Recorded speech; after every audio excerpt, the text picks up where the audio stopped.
Remix.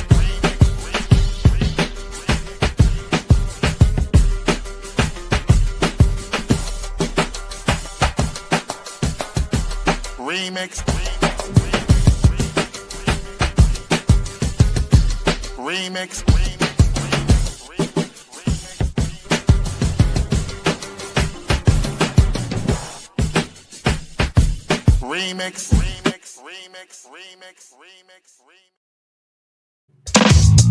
Oh, yeah. Welcome out. This is the Remix Morning Show. Right here on Black Liberation Media. In case you didn't know, I go by the name of the Ear Doctor, bringing you that boom bap breakfast right here to your front door, your first step, to the bus, to the car, wherever you are, star, we are there. Yes, no one can compare. But let me introduce you to this woman here. She goes by the name of Jackie Lukman.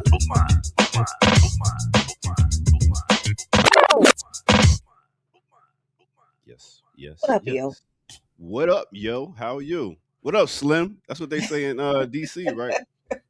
Yep. What up, Slim? Yep. Old we old heads can still be hit with shawty every once in a while, especially if the person delivering the shawty is a 60-year-old cat daddy who trying to tell you that she's Hey, Slim. hey shawty, how you doing, shawty? I ain't seen you in a long time. Let me buy you some coffee. Oh, big up to my man Slim, man. He was he used to work for me. He was a crackhead, but okay. This is I mean, I mean, I was trying to think of a nicer way to say it, but he's a legend. Get your coffee. He's a legend, known crackhead throughout the community, and I came and gave him a job, and back in the day, and he passed. He had AIDS and he passed away. Oh. Big up to Slim. Yeah. I mean, I listen. We know the conditions that we live in, and we seriously need to stop being ashamed of some of our people who didn't fall through the cracks, were pushed through the cracks, and were not allowed to come up. And we do what we can for our people. Because speaking of pushing crack, oh, dang. Never ever. I mean, it would have been okay for black don't crack, but maybe it don't apply for him. I don't. But damn, pushing crack. I'm just I'm just getting him back for constantly saying I sold weed out of my pizza shop. That's all. But you did. Didn't he say he sold weed out? No, I did that on when I was delivering food to my first job when I was like 17. Okay. But anyway. Okay. I'm contrary sorry. to. I apologize. Hey, Kamal. Hi. How you doing? I'm good. See, us men, we have a universal greeting of just coming out and saying some crazy shit, and that's showing love. You know what it is. That's my brother, man. I've been rolling with that dude for like 8 years now, right? I feel like it. You know what I'm saying? You might be my longest friend at this stage. Damn, consistently, right? Yeah, I think so. Everybody else is, you know what I mean? I still never been inside his house, but we have been friends for years. And that's how you preserve friendship. That's it, right? Like never come over. But not too close, you know? That's the problem. Everybody wants to get real close to you and know all your stay over there. What makes you a tick? That is they got opinions about you. It's like, all these opinions. I don't know. There may be some wisdom to that. I think that is true. Like, damn. You know what I'm saying? Oh man, have it up. Ooh. Jackie had to go handle some business yesterday. Yeah, no, it was just my annual. Now because of the beanie, I got my annual physicals are pretty fucking intense now. So and they have to do them in phases because Oh. Yeah, because so yesterday was the upper lady. Everything is fine. Everything is fine. Did you say the upper lady? Yeah, Upper the upper lady. lady That's a part. new one to me. The upper lady parts. Okay, lady parts. Yes, the upper lady parts have to be examined, and it's True. not just a mammogram. It's they do a sonogram too. Mm. And then later I have to have an MRI because I'm having some back pain. And that could be kidney related because they leave your original kidneys in. And sometimes they do things like ache. Mm. So Mm. and sometimes they're phantom pains, but sometimes they could be something else. So I got to get an MRI, and then I got to get a what do you call it?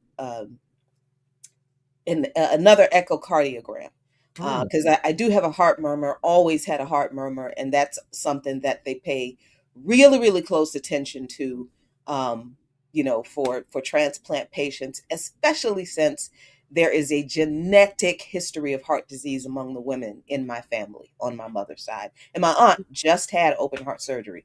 Mm. Year before last. So Cool. yeah, I'm fine. I'm fine. It's just Good. a lot of handling. Probing. Jackie Probing. said that doctor came in and put his cold hands. He's like, "Get your cold hands off of me." And he did. He just kind of breathed in because new doctor. I hadn't seen him before. He just breathes in. Then he's like, "All right, let's get his hands ice cold." I'm like, "Hey, Dr. Frankenstein, what?" Well, Hey, can you do slow something? so, Little. heat, son. Hey, since we on the health tip, when's the last time you got a checkup, Kamau? I get my annual physical today. Oh, okay. That's Nice. Wow. at 10:30. I'll be dashing off to go get my annual physical. Obviously, I'm in great physical health, peak of Okay. perfection. That's You know what good. I'm saying? Working on the 6-pack. My dietary habits are fantastic. Mwah. I take no daily medications, no medications whatsoever. That's You know what I'm good. saying? Wait, uncross your your arms, Jackie. He's like this thing. I'm just saying, everything seems to be spitting relatively well. That's a couple of feel like going down the stairs the last, I would say, 2 weeks. I was like, ooh, the knees. What is happening with the knees? I was like, ooh, it's Did a you get little the bit. potato chip noise? It was a little bit of like the knees. I was like, is there some arthritis creeping in? Like, what's going on with the knees? So, but so far, so good. That's good. That's good. How about I you, should Ear also Doctor? know. Oh, I should also know really quickly at 9:30, if everything works out correctly, we're going to have several guests who are on the ground in Venezuela, organizers, folks from different Marxist parties. And so I'm just Kali Akuno has arranged this, so we're just getting some information as we go. But I think at 9:30 we're going to have on several guests who have been in Venezuela on the ground and who will have some analysis and views. And so we will definitely want to hear from them. That's fantastic. Yeah. Yeah. Black Liberation Media, y'all. To make sure that this thing happens, we need your support. So I'm just saying, let me just put this up there real quick to make sure that we can make sure that our connections are straight with everybody in Venezuela. So Yeah. This is Come on. this right here. This is It's a week and a half. Like somebody brought up the other day about Nigeria being bombed, and I was like, wasn't that a year ago? You know what I mean? Like, is that kind of every day there's something new mentality? The person that was just murdered by the ICE agent, I'm sure we'll get to in the news.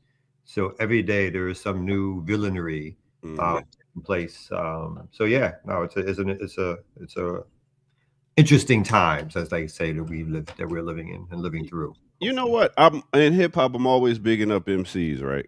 Especially sisters that spit. But I tell you, one of the baddest MCs I know is this one on screen with us. I seen her on the microphone the other day, like spitting heat. Who played that clip? Evan, right?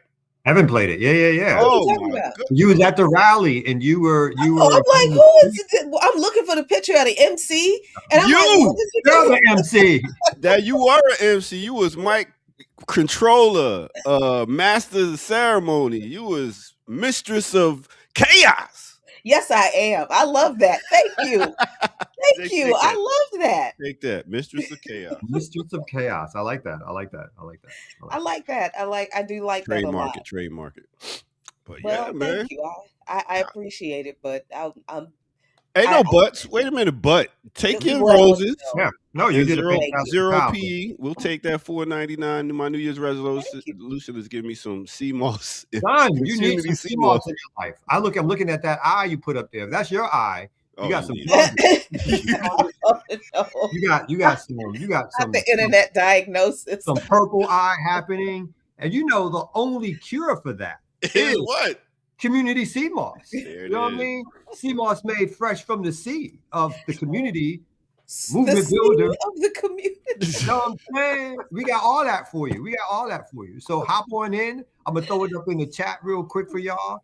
We definitely, and I want to say this to be this is an honest evaluation. Honest.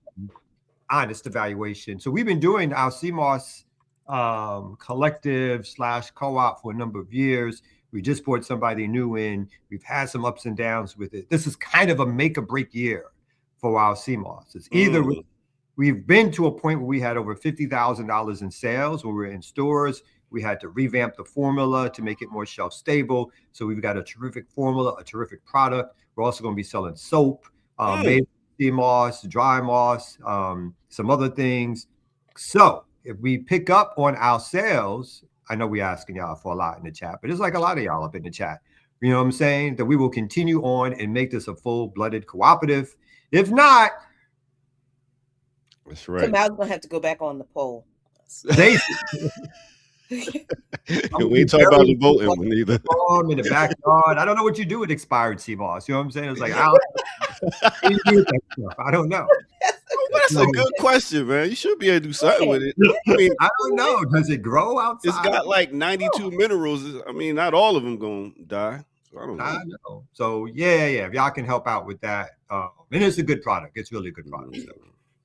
That's how you do it. Non-black capitalism. I love it, Kamal. Non-black capitalism? Or you mean black non-capitalism? That's sure.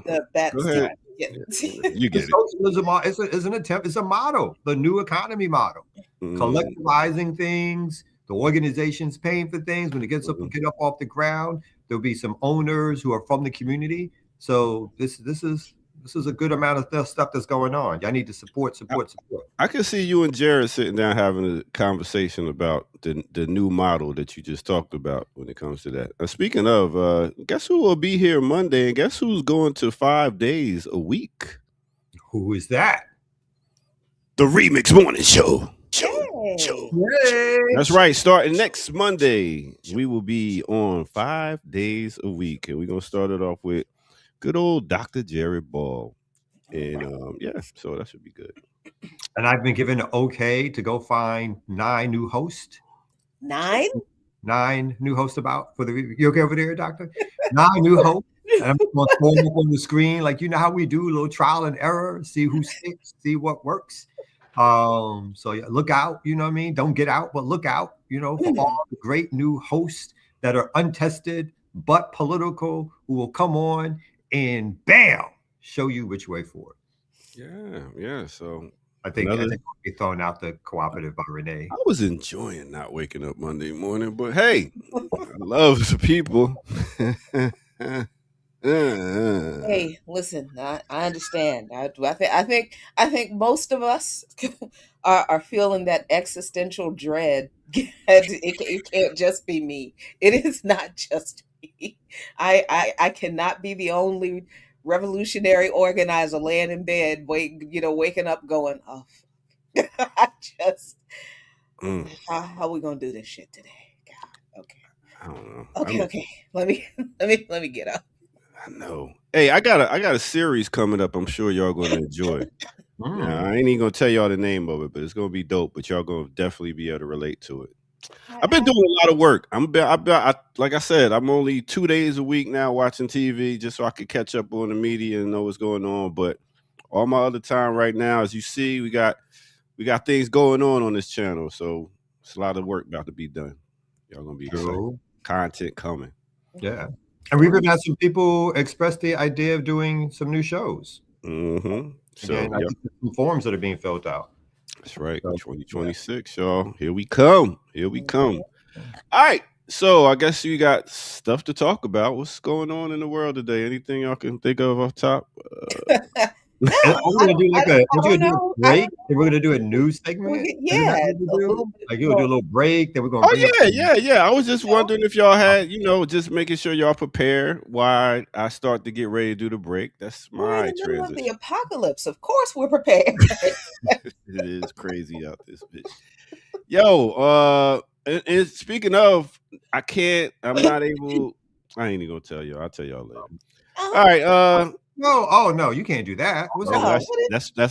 that means y'all got to stick around after this You'll break. stick around for that? Okay. Okay. Okay. All right, right here on the Remix Morning Show, y'all. Let's get to it.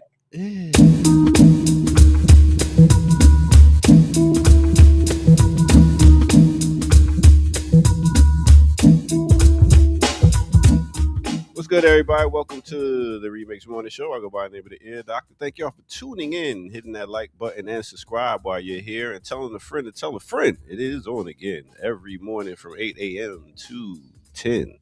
Man, I rhyme and don't even be trying. Listen, we had a bunch of dope shows that y'all should be checking out.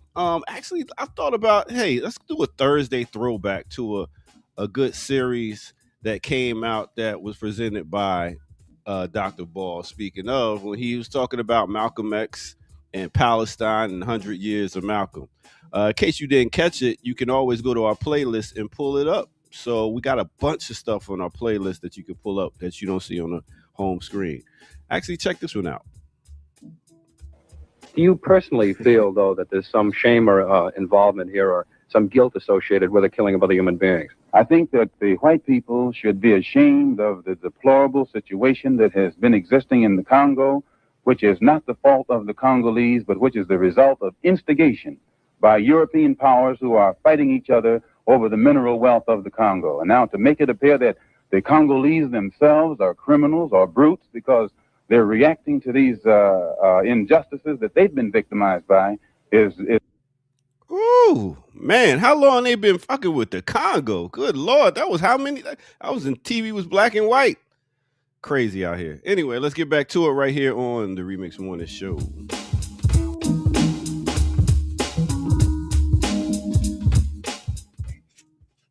Yeah. It's always interesting. What's old is not old. What's old is new. What's old. Imperialism has been around for a long time.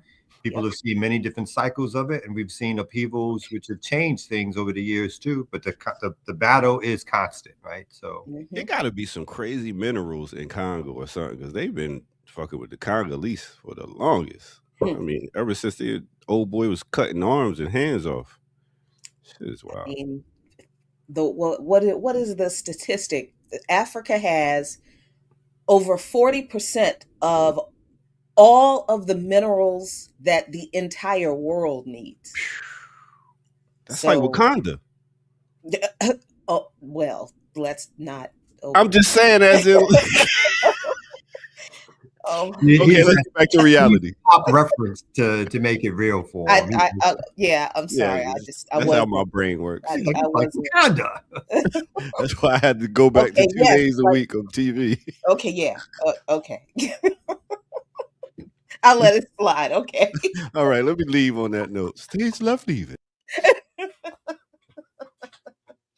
Jackie, how are you doing? Oh my God, I don't know. I do not know. I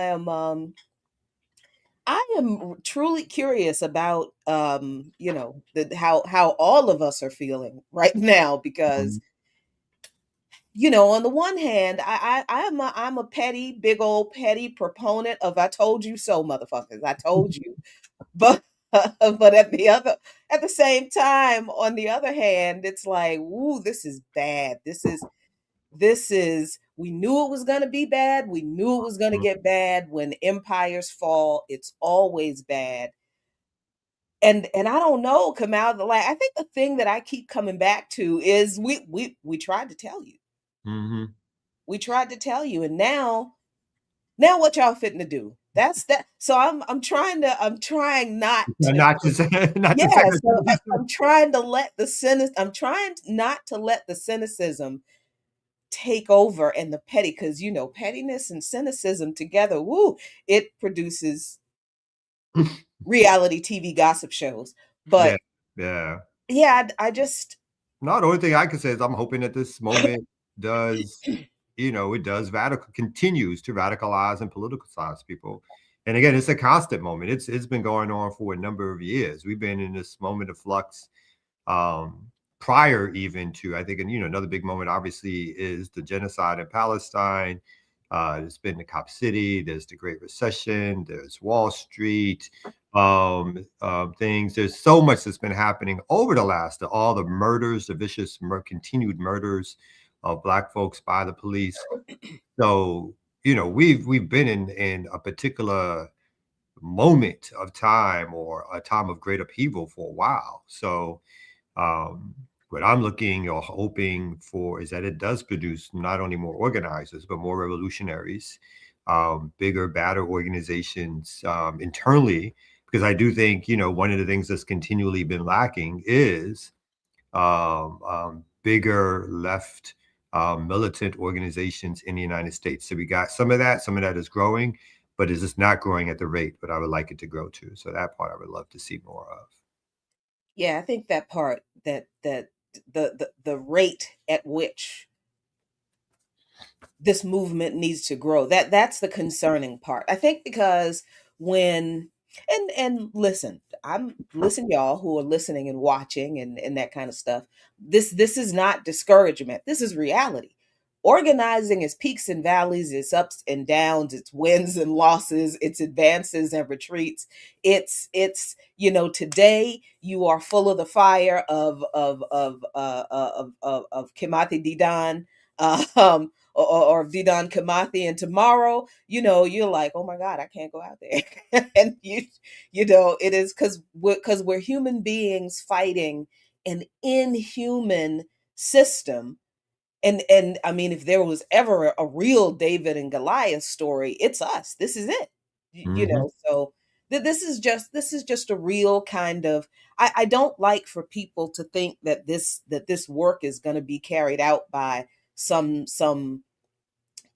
savior who's going to come in with who's the most there are no more Fidel Castros, but there are a million Fidel Castros, right? Mhm. There are no more Thomas Sankaras, but there are a million Thomas Sankaras. There are no more Malcolm X's, but there are a million Malcolm X's, Mhm. right? So Mhm. there is not going to be a savior to come and save us. It's all the millions of us, Mhm. and we have to. This is just how organizing is. It's celebrating the victories, and then really picking yourself up Yeah, and not falling after the yeah. not falling apart after the defeats or the infighting or the whatever. Not making organizing a Game of Thrones activity, but it's like, how are we doing this together? No, to me, it's like there's so much organizing that feels like it's Game of Thrones. Folks are trying to cut each other's throats and necks and say things about each other as opposed to doing the work and organizing. There's more time spent on how we feel about each other as opposed to how we're attacking the empire, right? So for me, that's one of the periods that I'm hoping that we get out of. I'm hoping we figure out how to again treat each other well, for the most part, but also how to keep our eyes focused on the enemy. Right, the enemy is out making it. No matter how much they dislike each other, fight, and all the rest of it, they're using their logistical strength, their military power, their economic power to seize territory and to take lives. We have to do more than have bitter fights about how we want to be treated within organizing, as opposed to how is organizing supposed to be benefiting and bringing power to our people, right? Because that's why I'm assuming that's why we all started to organize. We can't leave that Mm, behind, right? absolutely. I mean, because if we're just talking about the most recent events, I think the thing that is really kind of causing me a lot of discomfort is how much organizing and engagement and holding the hand of and walking, well-meaning white folks. I guess some of them were well-meaning for at least, for all this time, and to see people still uh, uh, um, completely taken in by the imperialist narrative. Like, what were y'all paying attention to? You can't have been paying attention to anything we said or did all this time for you to, as soon as this man comes in and does this crazy stuff, you believe everything these people say. That has been really strange to me, to see how we have had these very same conversations about Syria, about Ukraine, and I'm talking about among the left. I'm not talking about the right wing. That's a whole different conversation about all of the effort and energy we spent arguing with white folks on the so-called left about aligning with the alt-right. And here we are with the outcome of what we told you the alt-right was. It's just unfolding before your eyes. And where are all those people who spent all that time and energy saying that we could get Medicare for all if we just organized with the alt-right? Remember that? It's Mm-hmm. like that Mm-hmm. we need to have a reckoning with this kind of foolishness on the left, Mm-hmm. right? And Mm-hmm. and then of course there are the people who said that, okay, we don't understand why. Okay, we explain imperialism, we talk to these people, and they're still stuck on social imperialism. Mm-hmm. Well, a little bit of regime change is okay, because if the empire says that man somebody else is a dictator, then they must be right. Mm-hmm. And or the balancing, the trying to, like, the balancing the both sides thing. You could be against us, like, was it? You could be against the side and against invasion at the same time, kind of conversation. It's like, of course, you want to have governments that are taking care of their people, so forth and so on. And we're hoping that some of these governments have been doing that. Of course, we're thinking some of these governments have been doing that. And we do know that, at least in my opinion, I'll say for me, I do know that there's repression in all government apparatuses. But you cannot compare the worldwide imperialism, which stops people from even fighting for freedom in any real way, with the individual acts or bad actors in individual countries. And you can't leave out the fact that some people or some nation states have served an important usage in terms of an anti-imperialist struggle. With Syria's fall, there's no more connection, land-based connection, that allows Hezbollah and Iran and other factors to even cooperate with each other to the degrees that they did. There's no more ability to slow down Israel's attempt at more land grabbing in the same way because of that overthrow. There's no longer certain bases of operations because of that overthrow. And so when we allow ourselves to be, in my humble opinion, put into the mix of actually supporting the same goals as the Israelis, as the United States government, then we have to look 2, 3, 4 times at what is the analysis that we're putting out there, in which we can act as if the fall of some of these regimes and governments somehow will be a good thing as they fall into the imperialist camp. I've seen so-called leftists cheering or hoping that there's a fall of the Iranian government. And it's like, you want the Iranian Revolution to fall so that it could be a part of the colored revolution and open up to more imperialism, open up to more more capitalist exploitation. And when those citizens are oppressed as they were under the Shah, you have little to say about it, because what? They're making goods, they're selling their oil cheaper. Mm-hmm. You know what I mean? Their grandkids are on the reality shows and they like them. Yeah. They get to see some more bad TV shows that we have. They get their own, like, Housewives of Tehran, and you're like, oh my God, this is an advancement. These people are doing so much better than what they were before, So that's freedom to you. So, what the hell are we talking about? I don't know, but that is the framing and the attitude and what's going on in my head as I am taking in this news and how people are responding to the news. So let's get to some of this news come Let's out. get to some of that news, yeah. Slap the map. However we do it these days.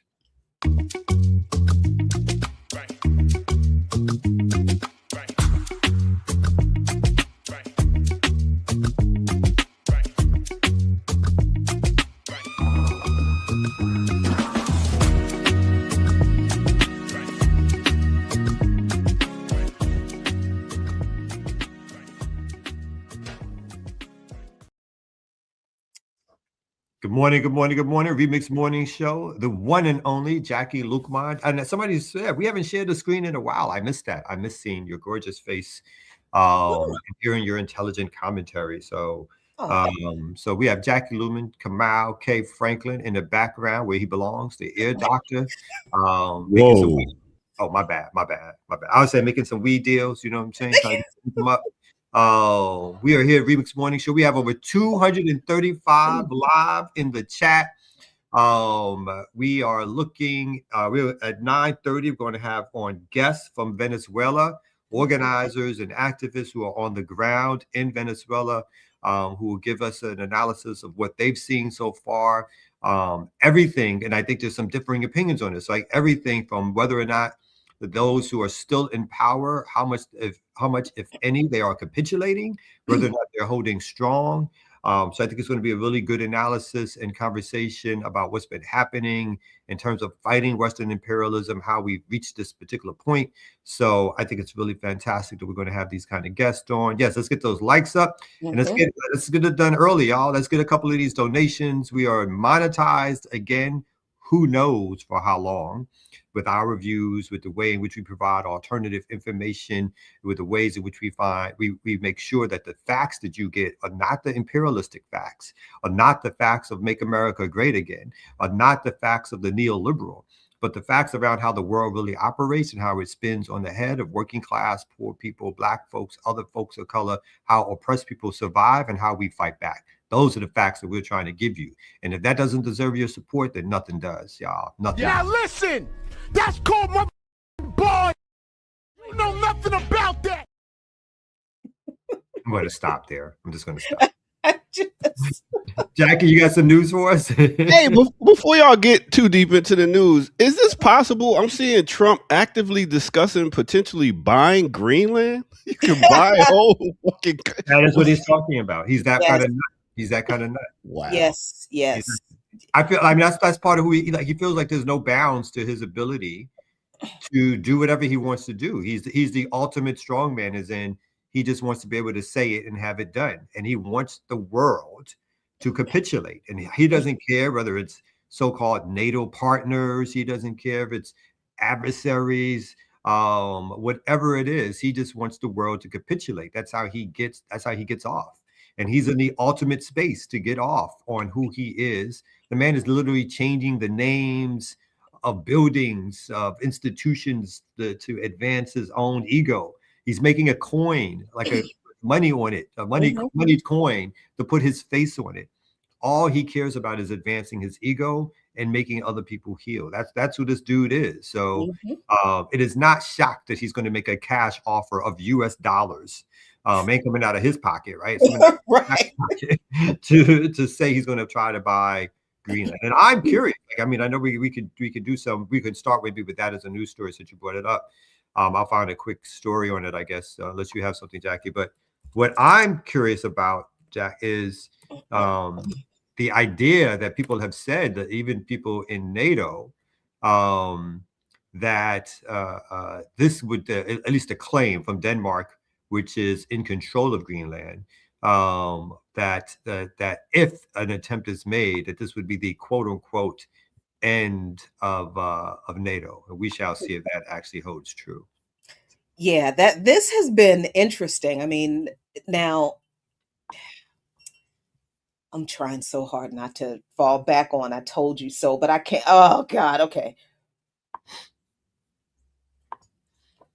Remember when this man started seriously talking about Greenland in this second administration, and people were like, oh, he just talking, he just silly, he just ridiculous, it don't make no sense. And we kept saying, look, I know he might not be the smartest person, he might not be the sharpest knife in the drawer, but this man is not stupid. You cannot not take him seriously just because he says something silly. They've always been serious about this. Stephen Miller just came right out and said, and they're all now parroting this idea that just because they live in the Western Hemisphere should belong to them, and they mean white people. So they really do mean to control everything in the Western Hemisphere and everything beyond that that they want. So, yeah, they are very serious. And they always have been very serious about this Greenland thing. And Trump does not care about NATO. He doesn't care about all of these international organizations that the United States are in. He just signed an executive order pulling the United States out of over 60 international organizations, including the United Nations organizations. Mm-hmm. Yeah, yeah. So, yeah, they are very serious about this. Yeah. They are as serious about acquiring Greenland as they were about kidnapping fucking Maduro. Mm-hmm. And here's, like someone mentioned in the chat, the Denmark, it has its own colonial struggle that's going on. It says Denmark, that Greenland does. Denmark has colonial ownership over Greenland. Greenland has its own decolonial struggle and indigenous struggle that's going on. So just something to keep in mind. This is also a battle, a long battle between other powers, right? Like Western powers over control over resources. But this resource, which has already firmly been in Western hands, in terms of looking at the land in that way, Trump is like, that's not good enough, right? Again, I think part of what people got fooled about is the suggestion that Trump was somehow an isolationist. As much as Trump is not an isolationist, he wants autonomy for U.S. military action at will. Which makes him the most dangerous kind of imperialist, because he doesn't even pretend, as the others pretended, to care about international law. He doesn't even have to pretend to care about statutes, treaties. He's basically a strongman. He believes that because he has the military that allows him to dominate, then he will dominate. And that's the way in which he goes about business. And again, like the mafia, either he'll carrot or stick. If he can't buy you off, then he'll threaten to use military action. So really quick, it says here, here, this article by the New York Times that I pulled up is talking about a pact that already exists for the United States to deploy its military in Greenland, supposedly for the protection, of course, of the West against dangerous intruders. And really what that means, when it's not propaganda speak, is basically another way for U.S. imperialism to have bases all around the world. So really quickly, it says that he has cited mysterious Chinese and Russian ships prowling off the coast of Greenland. He seems increasingly fixated on the idea the United States should take over the gigantic icebound island, with one official saying the president wants to buy it and another suggesting the United States could simply take it. And a few days ago, Mr. Trump said, we need Greenland from the standpoint of national security, which again is a lie. The United States has had national security for upwards of almost its entire life. The United States has not been invaded since probably the 1700s or whatever. So it's surrounded by two oceans. It's not like the United States is in any danger of any other country attacking it. What the danger is, the United States attacking other countries, and again, using Greenland as a forward military base to do that, and possible resources that Greenland has. But I do think that it will be, whether or not this will break up, and I don't think it's a bad thing, of course, if it does break up the NATO alliance, but whether or not this becomes a way in which the European powers see some greater danger to themselves, that they can no longer wait out the ending of the overt fascists for the more comfortable neoliberal fascists, right? I think that's the desire of Europe. The first Trump regime is to basically, like stroke his ego, which they're doing now, and wait the 4 years out and hope things return to normal. For that, I think that normalcy is over. Even if Trump loses, or Vance doesn't win and become the next president, I think what you have is this onslaught of MAGA ideological power within the white community that will keep this kind of white right-wing racist regime repeating itself over and over again unless it's stopped. And so I think that's part of what we also have to look out and see. Yeah. Yeah, I mean, this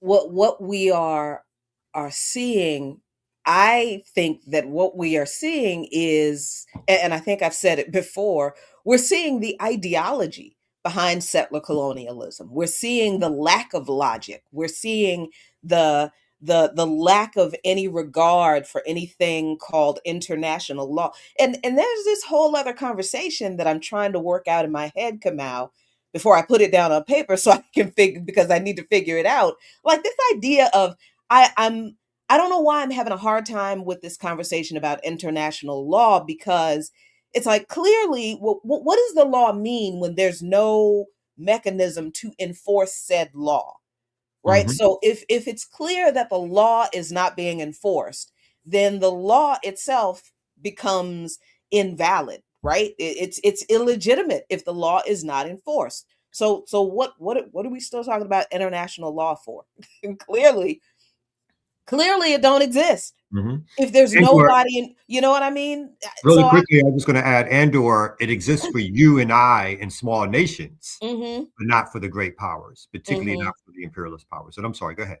Right, yeah, I mean, that's, there's so much in this. There is there's the organizing aspect of it where, we have been talking about how the right, yes, there's a lot of money behind, in the right, but the money is a result of the organizing, right? The money is almost the result, it's the result of empire building, yes, but it's almost like a weird vicious circle where they amass the resources through conquest and invasion and settler colonialism, and they use those resources from doing those things to organize, to build on what they stole. And now what we're seeing now is the result of that consistent, just hyper focused, never ending organizing that of course amassed more resources, right? So there's that, there is the lesson in organizing that is a part of this, but there's also, like I said, like the response that I'm seeing to what is happening, like the way people are responding to this shooting of this woman in Minneapolis, Kamau, which it's disturbing to me. So we know that in Minneapolis, a legal observer. Let me make sure this is big enough for y'all to read it. Yeah, a legal observer was shot by ICE armed thugs.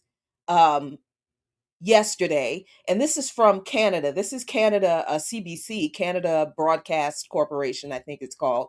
FBI investigating after ICE officer fatally shoots woman in Minneapolis.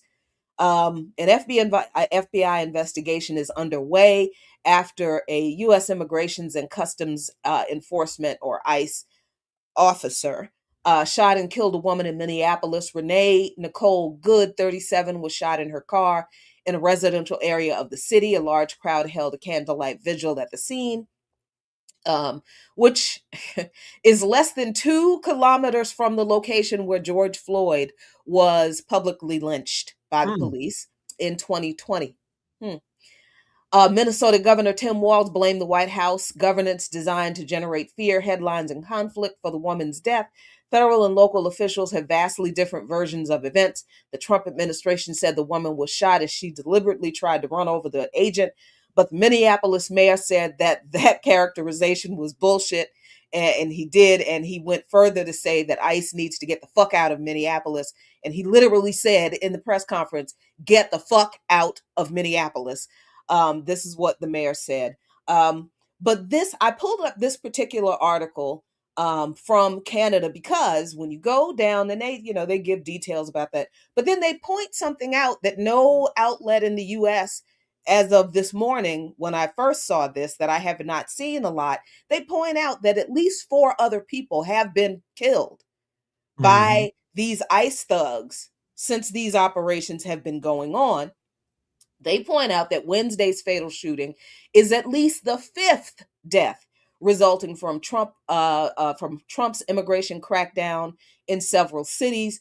Those deaths include 38-year-old line cook Silverio Vieja, Villegas Gonzalez from Mexico, who was shot and killed by ICE agents during a traffic stop outside Chicago last September. Last August, a man identified as 52-year-old Roberto Carlos Montoya Valdez from Guatemala was running from immigration officers in Southern California when he was fatally struck by an SUV when he tried to cross a freeway. Southern California last July, Mexican farm worker Jaime Alanis fell from the roof of a greenhouse and broke his neck while fleeing ICE officers who were rounding up workers. He died 2 days later in the hospital. October 24, Castro Rivera from Honduras was fatally struck by a pickup truck in Virginia as he tried to escape authorities. Now, what that pig who murdered Nicole Good, find him. But we need to understand that her horrific murder, her public lynching, is just the latest in a long, long line of every so-called law enforcement agency in this country treating racialized working class and poor folks this way. Right? So this is my point about the response. Of course, you've got the right wing and the Trump supporters and the MAGA adjacent or whatever you want to call them agreeing with the Noam Trump lies, even though the video clearly contradicts everything they're saying. But that's those folks. My problem, I think, is the folks who are still, oh my God, how could this have happened? Like, oh my God, what have we become? How the hell are people still talking about what have we become in 2026? What do you mean, what have we become? 2020 wasn't that long ago. We were having this conversations about how we got to 2020. So what are y'all talking about? What have we become? This is the thing that I'm very, is there somebody from a government agency running around with one of those memory wiping things from Men in Black that just driving around communities? Do they have like a giant one? Like the sound wave thing in Stranger Things, but it's a big memory erasing thing? Because I don't understand how we had all these conversations about racialized police terrorism unleashed against racialized people in this country that working class and poor white folks hopped on the bandwagon for because it protected their little wages of whiteness, instead of turning that rage onto the bosses who were ripping them off, rather than them believing the bosses that it was us ripping them off. So we needed to have the police kicking us in the ass so they could keep their stuff. We had these conversations in 2020. That's why some of those liberal white folks risked their lives and came out into the streets. So what, did all those people disappear? How are these conversations still being had? I am very confused and concerned with. You're not confused. You're not. I'm not. We're being had because we live in a white supremacist nation. That again, the propaganda system here. This is I guess the way in which the slogan Black Lives Matter got prominent. But even in death, right? It is not Blacks, Latinos, Mexicans, Indigenous people. All of those stories you told should have been front page news in every outlet, right? Anybody that purports to tell a news story should have had all of those incidents as their front page with background stories on how these people were murdered and killed, who they were in terms of family people. What is the next steps in terms of investigations to make sure that there is some justice that happens? But as we know, in terms of a racialized pecking order, the murder of those people will barely raise to the cover, the front page of any news outlet, right? Which deals with the propaganda issue. And like you said, this is terrible, of course, what's happened. And I hope this does spark people even more so to come out into the streets and organize against ICE. Of course, we want that. But it should have been the first death. It should have been the call out of ICE in the first place that also, it shows us how far we have to go to battle the propaganda system. I mean, it's the same thing when we look at the Venezuelan story. I've yet to see any news outlet do a front page story about the over 80 people that have been that were murdered by the U.S. military. What I see instead is front page stories that always include no U.S. military deaths, no Americans were harmed or hurt, and I know there were some that were injured, right? But knowing that no U.S. military personnel killed. It is the frontline part of the story that they lead with. They do not talk about the fact that they've killed over 80 people. I think over 30, some of those were Cuban security that were there to protect Maduro. Civilians were murdered. Venezuelan military personnel were murdered. So none of these stories have reached the level of a front page story in the so-called paper of record, which again is where a lot of the other newspapers and TV stations they cull the New York Times. They look to the New York Times to get their other news stories to see what they're going to focus on. The so-called paper of record has not done any story on the lives, the murders, the murders of those folks during Maduro's kidnapping. And that's on purpose. That's on purpose. If one American life was murdered, that was killed, I'm sorry, and rightfully attacked or rightfully killed in any kind of defensive action to defend their country, that would have been a frontline news story, which would have even encouraged more of an invasion, which would have brought out more. Now that the newspapers are somewhat celebrating or talking more about trying to suggest that now there is more action to be taken because the government is still intact and they only got to get rid of Maduro. Again, there's a cheerleading for this operation, even as in some play times that they're calling it imperialism. There's a mixed way in which they're talking about it that also cheerleads the American strength, which leads people to, again, think that this is normal and accepted activity. And again, if you're stronger, then you should be able to do this. And if you kill non-whites in your action, then it will not be thought about as a crime at all, but won't even be mentioned a lot of times. Yeah. Yeah. I mean, I'm just the fact that, and the, and I understand that this is a byproduct of the 24-hour news cycle, the instant information and information at this point in the age of AI. You got information. You have to determine whether what you are seeing on your computer screen is real or fake. So you don't even know if it's actual information or if it is AI generated garbage. That is wild that this is the reality we're living in. But the information about the invasion, people hopped on every story, every time, every lie that came out and just ran with it immediately without as Trump said, oh, we just went in and out in minutes and there weren't any shots fired, and folks ran with that, and it took obviously less than a day to find out, yeah, there were shots fired, yes.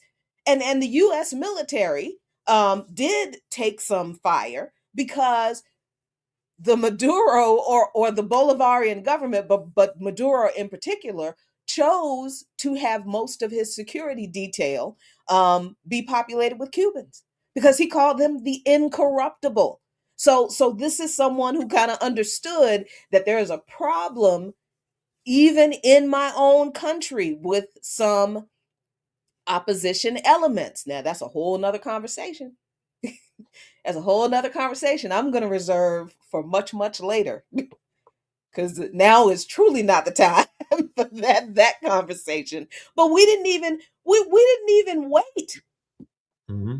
People didn't even wait to get the real information. People just assumed that Venezuela just fell down, that the great US of A was so powerful they just walked into somebody else's house and folks just laid down at the altar of the USA and gave up their president, and the exact opposite was true. But people are so invested in this lie of Americanism and American strength and power and dominance that when other people die, at the altar of this idea of it. People love that. They think that's how it's supposed to be.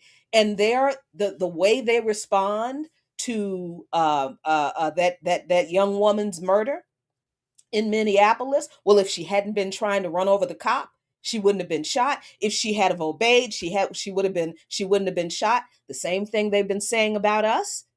If you would just obey the police, if you would just obey, you'd still be alive. That's the exact same thing they say about every Cuban and every Venezuelan who died in that invasion and kidnapping this week.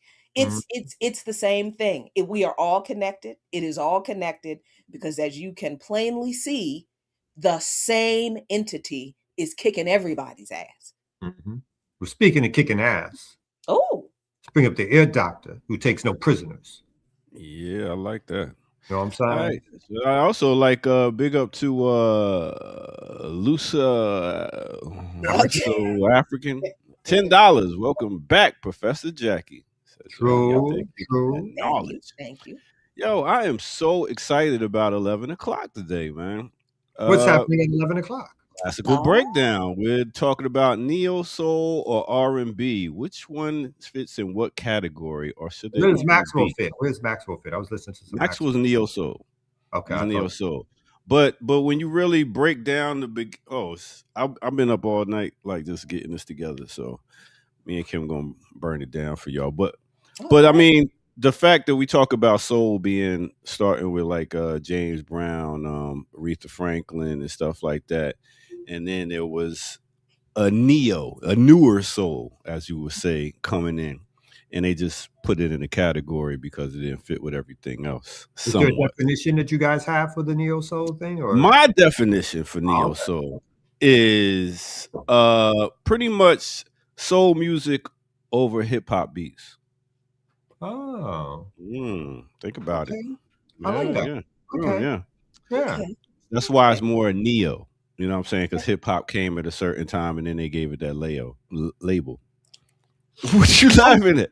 That's the way you. That's why it's just so neo. I be dropping knowledge over here, man. I don't know why. No, I actually like your definition. I had not thought about what would be the distinction between that and either R&B or classical soul. And guess who somewhat ushered in that movement? Who? The UK. Oh, really? Think about it. Who do you think? Who was Sade, Terrence Trent D'Arby? Now that album, Loose Ends. Yeah. Okay. Soul to Soul. Okay. Ooh, come back 11 o'clock, and we gonna talk about it. We're gonna talk about it. All right. Right now, we're gonna take a break. We got guests coming up at 9:30. In case y'all didn't know, straight from Venezuela. You definitely want to tune in for that. That is going to be fire. All right, let's get to it right here, right now on the Remix Morning Show. Let's go.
That say, keep seeking justice, sweet justice. Even though you may be tired, organizers, we see you out there. Much love to you. Keep going, keep going, keep going. Yo, that was Jill Scott off her album Experience Jill Scott 826, a live album she did in DC. Mixed with my homeboy Nick Dean, who produced that beat called Whipped Cream. Hit that like button, subscribe if you're new to the channel. Go to patreon.com, become a member over there, get footage that's rare, and donate where? At blkliberationmedia.org. Yes, sir. All right, with that said, let's get back to it right here on the Remix Morning Show. Let's go.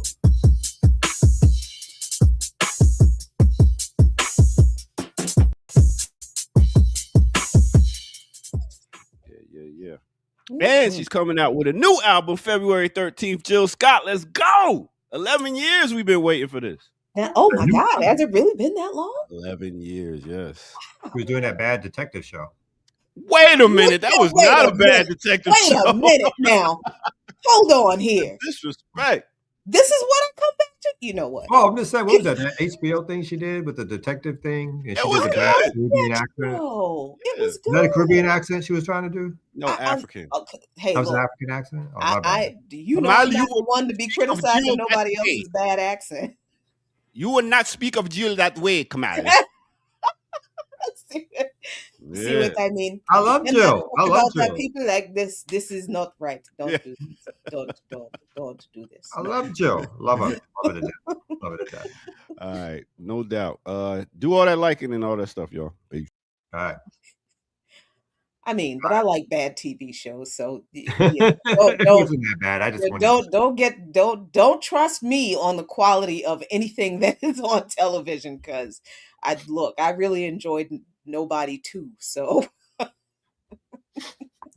Well, I'm gonna start us back off quickly with. I wanted to do this story about what they say from the Guardian that says what Trump's plans are in terms of seizing the oil in Venezuela. So I just really quickly wanted to continue that part of the conversation, and we can jump on to something else. But it says Trump plans to use Venezuela's huge crude reserves to cut U.S. oil prices to $50 a barrel. And it recently, that Trump also just did a 2-hour interview with the New York Times and basically said, when asked how long is the United States going to run Venezuela, he's like, I don't know. Could be 10 years, could be 20 years, could be a long time. So right now, the imperialists are really looking to, again, be as clear as possible about who they are and what their intention is, which is to treat a sovereign nation like a gas station for U.S. interest, right? To seize oil. The corporations are claiming now, they're coming out the woodwork claiming that they are owed reparations for the seizure of and the nationalization of the oil under Chavez. So these claims are now coming out. Who will adjudicate these claims? I'm sure U.S. courts will adjudicate these claims and side with these corporations and claim that, again, the sovereign nation which took back its resources still owe these oil companies that were exploiting these resources not millions, but trillions or billions or trillions of dollars. So really quick, it says Donald Trump plans to use Venezuela's vast crude reserves to establish control of most of the Western Hemisphere oil in an attempt to drive the market price down to $50 a barrel, according to reports. The U.S. president has repeatedly raised the prospect of producing enough crude for Venezuela's oil fields to drive down the oil price from more than $56 a barrel today to about $50 a barrel in an effort to cut energy costs for consumers, according to the Wall Street Journal, who cited a Trump official. Global oil markets have already recorded significant losses in recent years due to oversupply of crude. Prices slumped by almost 20% in 2025. So I just wanted to put that story out there, that part of this seizing of oil is the claim to bring down oil prices, which probably really won't happen anyway to any great degree. But what this does do, again, if they are able to force the Venezuelan government to capitulate and to have them take control of the oil, it gives the United States that much more control of world supplies, right? With this embargo on Iran, its taking over of crude oil, its friendly partner, Saudi Arabia, that thinks it will prosper, will also be forced to heal, because the United States will then tell Saudi Arabia, we don't need you the way you think we need you, because they are securing resources in the Western Hemisphere, claiming that this is their backyard. So yeah, that story led with Trump claiming that part of the idea is to bring crude oil prices down to $50 an hour. Yeah, and about that whole the US is going to run Venezuela. We're going to send these oil company CEOs or executives or whatever into Venezuela to assess the situation. Yeah, I don't think that's going to go the way they think it's going to go. I mean, the fact that this kidnapping did not happen the way they claimed, that they didn't just slide in and it was easy, and no, they murdered 80 people. And so there was a fight. And remember, this kidnapping took place in the middle of the night. It was 2 o'clock in the doggone morning. So Venezuela was largely asleep when it happened. If you are not paying attention to the people in the streets in Caracas and throughout Venezuela today, and if you don't understand that those people are not these diasporic Venezuelans who are mostly white, who many of them left because they didn't want to stay and support the revolution, that used the oil resource money to provide for the working class and poor people in Venezuela. You don't understand how hard it's going to be for anybody to just put boots on the ground and walk into Venezuela. That is not going to go the way they think. Which I think they're trying to avoid at all costs. So these operations, which they have more control over, and again, even though you didn't want to go there, one thing we have to note is that this operation would have not happened the way it did without one reason why Maduro had Cuban security is that they're still snitches. They're traitors, right? And Maduro knew that. And so that's why he could not trust his own security completely with his own people from his homeland, right? And that's also an amazing statement, right? That the United States, of course, has assets all around, the capitalist class in Venezuela, the capitalist class in the United States, which are looking to get back in. They were using their ability through resources, right? Through money, basically, to get information as to where Maduro would be to help them in terms of their kidnapping of Maduro, right? And his wife. And so that's part of what's on the ground happening also. But they don't want, I completely agree with you, they do not want to be involved in putting boots on the ground and claiming that they're going to hold Venezuela for any substantial amount of time. If the United States has shown itself, as Malcolm used to say in Vietnam, the United States, they cannot fight guerrilla warfare. They can't do hand-to-hand, right? So the United States does not want to put its so-called military personnel in danger by putting them on the ground in Venezuela. They will continue, though, to make Venezuelans suffer through an embargo, right, through their superior navy, through the attempts at drone warfare, and potentially through other kidnappings like we saw with Maduro. So, and assassinations, let's be clear. The United States obviously is not above the idea of assassinating people in cold blood. And so the assassinations that took place prior to the actual invasion of Venezuela, where people on the boats were murdered over, again, counting those murders, over 100 of those folks murdered. Again, no clear stories in the paper of record or other major newspapers that talk about these people as human beings.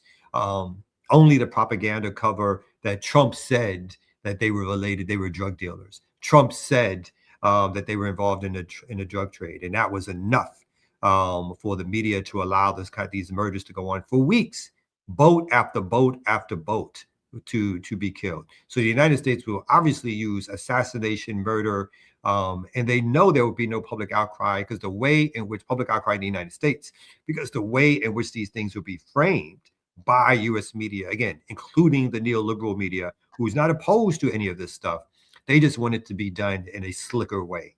They want the Obama version of invasion and murder, as opposed to the Trump. They want some niceties slapped on top of it. They want somebody to come out and say that this is not being done for oil, but this is being done for democracy. They want somebody to say this is not being done to steal resources, but this is being done for human rights. They want that veneer, that lie there, that they can sell to general people. They don't want the explicit imperialism that's nasty and rugged in the way, in the ways in which Trump is displaying that imperialism. They want to go back to some nicer forms of imperialism under Obama, under Biden, under Jimmy Carter.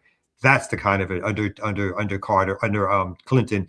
That's that's their preference for the imperialist way of acting.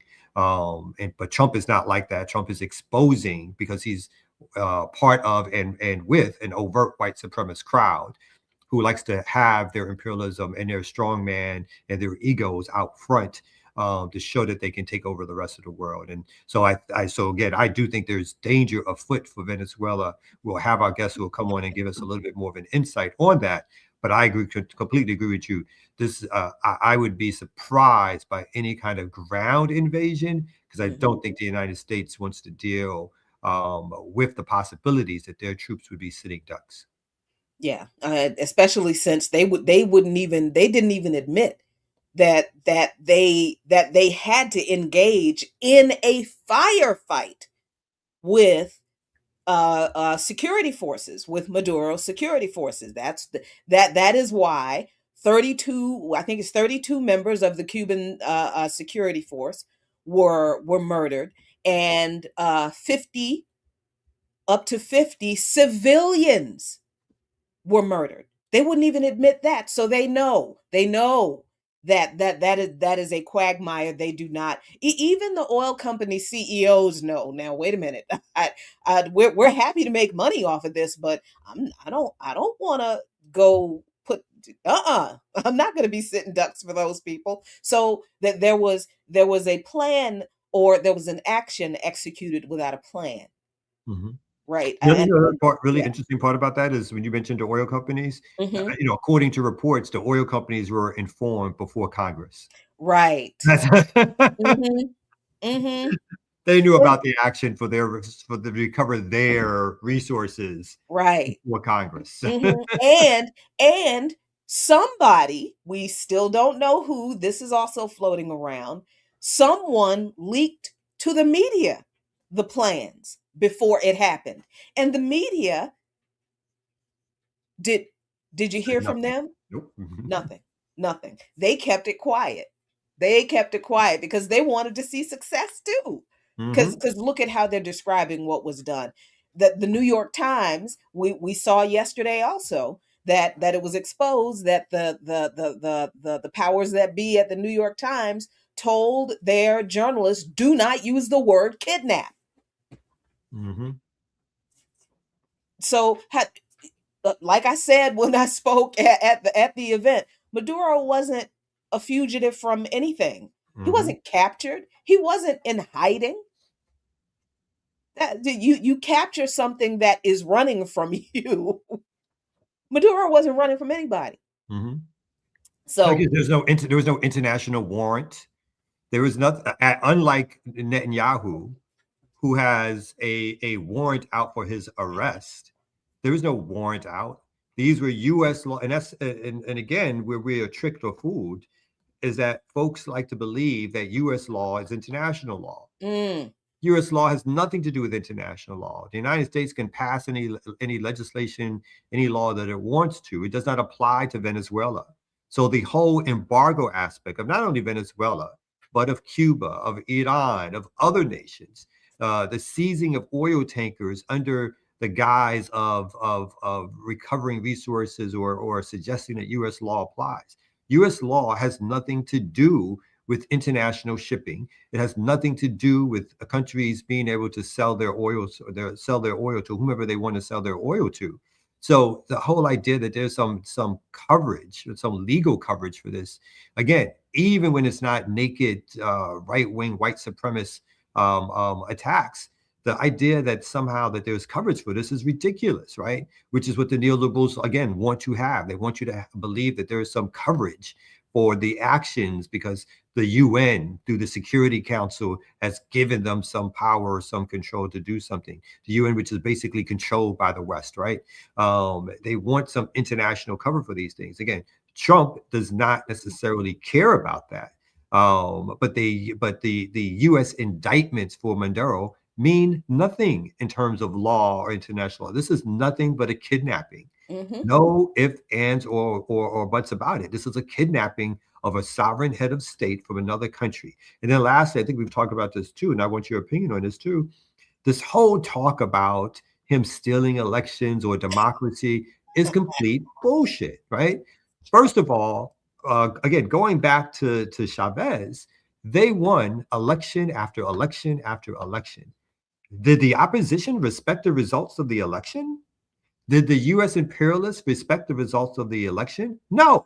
They embargoed, they used propaganda, they tried to use the media in their own country to say that there should be an overthrow. In fact, the military attempted to overthrow Chavez, right? But the people came out to protect him. There's nothing to do with democracy. If it was about democracy, then Venezuela, through its elections and electing people like Chavez and Maduro, would be allowed to operate their economy the way in which they want to operate their economy without any interference from any international body or any other nation state. So for newspapers and again the U.S. media to talk about someone else winning an election, you don't care about elections. You don't care anything about elections because when an election was won by somebody you didn't like, you never said that the embargoes imposed were illegal embargoes that have strangled the economy of Venezuela. The reason people have left Venezuela is not because of the government of Venezuela, it's because of the economic stranglehold put on by US sanctions. So when people do that, when people say that, again, this whole buying into this narrative that somehow they had some rationale or reason in which they were permitted to do what they did is complete bullshit. Mm-hmm. I mean, this whole, Maduro stole elections and he wasn't he didn't win the election.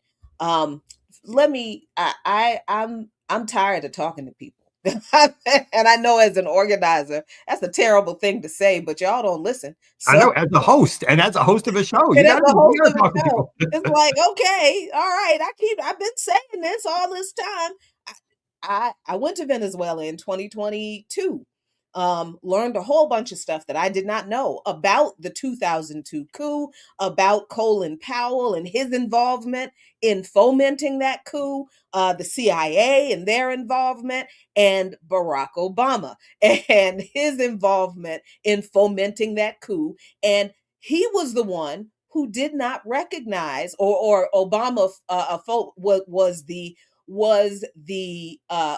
flashpoint for the current antagonism against Venezuela because it was Obama in 2013 who refused to recognize the election of Maduro in 2013 that over 200 international election observers declared that the election was free and fair.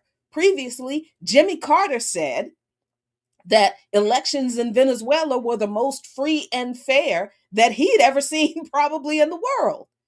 So this idea that Maduro didn't win the election is literally just a lie that the US government, not just Trump, the US government has always relied on. Obama did it in 2013.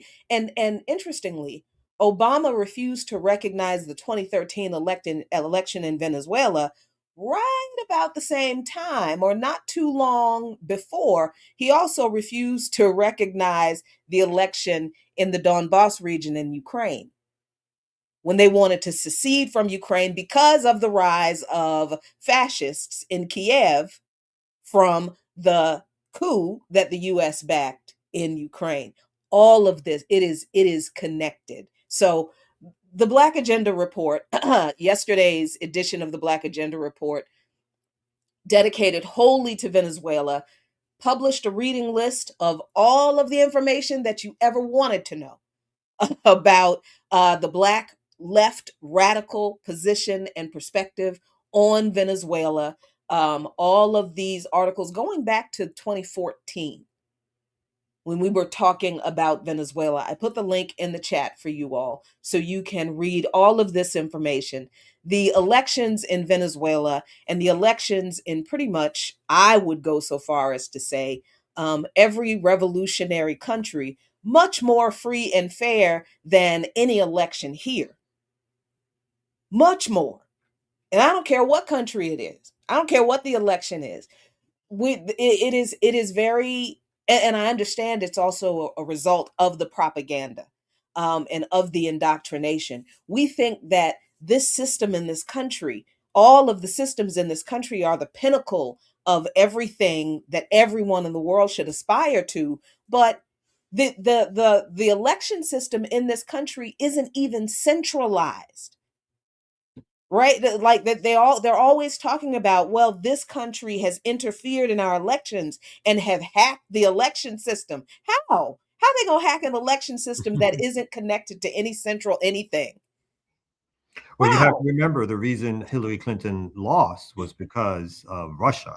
Uh, You know, So Russian agents were at every single polling station manipulating the levers of, because that's the only way you can influence elections in the United States, because these systems aren't connected to any one thing. So actually to steal an election in the United States, it yeah, you really can't. And you also can't in these other, because the oversight they have to make sure that they defend their actual democratic processes is so comprehensive that, I mean, the voting system in revolutionary societies has to be thorough, very, very secure, but also all inclusive of the population, because that's how they won their revolutions.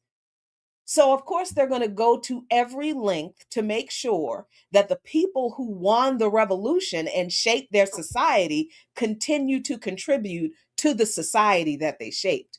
Mhm.